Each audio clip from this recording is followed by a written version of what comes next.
Hi!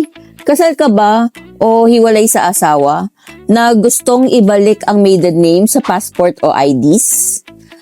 Bago ka mag-asikaso sa gobyerno, alamin muna natin ang rules para iwas aberya at iwas gastos. Quick disclaimer lang ha, hindi po ito legal advice. This is just educational video based on sa civil code, DFA rules at bagong passport law. First, option lang naman ng mga babae na gamitin ang apelido ng asawa nila.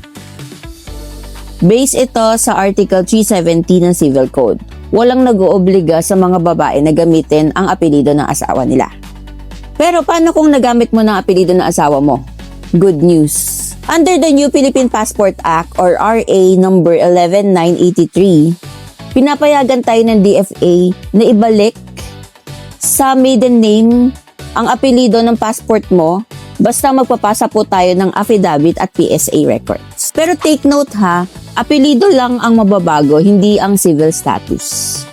So, ibig sabihin lang, married pa rin ang status mo sa lahat ng official records ng government.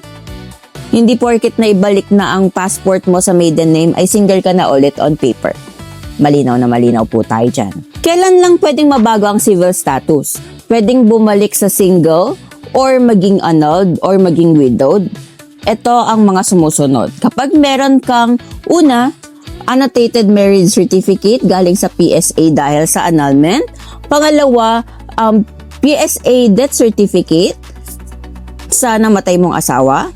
Pangatlo ay court decision galing sa foreign divorce. So, yan yung mga kailangan. Kung mag-update ka ng passport at IDs, i-clear mo lang kung ang babaguhin mo ay apelido lang or ang buong civil status mo.